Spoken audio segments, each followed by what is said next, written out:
গল্পের নাম সুনন্দার শহরযাত্রা। সুনন্দা ছোট্ট এক পাহাড়ি গ্রামে জন্মেছিল। গ্রামের চারপাশে সবুজ পাহাড়, ঝর্ণা আর নির্বতার সুর। কিন্তু তার মনে সবসময় একটাই স্বপ্ন, শহরে গিয়ে পড়াশোনা করবে, বড় কিছু হবে। একদিন ডাক এল, শহরের কলেজে ভর্তি হয়েছে সে। মা চোখ মুছে বললেন, মেয়েটা আমার দূরে যাবে, কিন্তু স্বপ্নের জন্যই তো এই যাত্রা। বাবা নিজের সঞ্চিত টাকা হাতে দিলেন, যদিও তা খুব বেশি নেয়। শহরে পৌঁছে সুনন্দা অবাক হয়ে গেল। লম্বা বিল্ডিং, ব্যস্ত রাস্তা, রঙিন আলো। কিন্তু অপরিচিত জায়গায় একাকিত্ব তাকে ভয় দেখাতে লাগল। তারপরও সে হাল ছাড়ল না। ক্লাসে মন দিয়ে পড়া, পার্ট টাইম কাজ করে খরচ চালানো, সবকিছু মিলিয়ে দিনগুলো কেটে যেতে লাগল। বছর শেষে ফলাফল এল, প্রথম স্থান তার নামের পাশে। চিঠি লিখে মা বাবাকে জানাল, আপনাদের স্বপ্ন আমি পূরণ করব। পাহাড়ি গ্রামের মেয়েটি শহরে নিজের জায়গা করে নিল, কঠোর পরিশ্রম আর স্বপ্নের জোরে।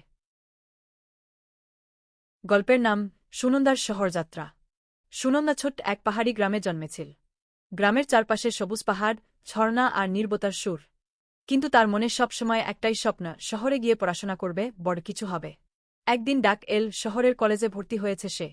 মা চোখ মুছে বললেন, মেয়েটা আমার দূরে যাবে, কিন্তু স্বপ্নের জন্যই তো এই যাত্রা। বাবা নিজের সঞ্চিত টাকা হাতে দিলেন, যদিও তা খুব বেশি নেয়।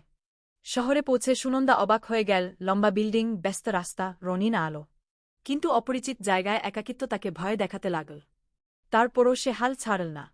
ক্লাসে মন দিয়ে পড়া, পার্ট টাইম কাজ করে খরচ চালানো, সবকিছু মিলিয়ে দিনগুলো কেটে যেতে লাগল। বছর শেষে ফলাফল এল, প্রথম স্থান তার নামের পাশে। চিঠি লিখে মা বাবাকে জানাল, আপনাদের স্বপ্ন আমি পূরণ করব। পাহাড়ি গ্রামের মেয়েটি শহরে নিজের জায়গা করে নিল, কঠোর পরিশ্রম আর স্বপ্নের জোরে।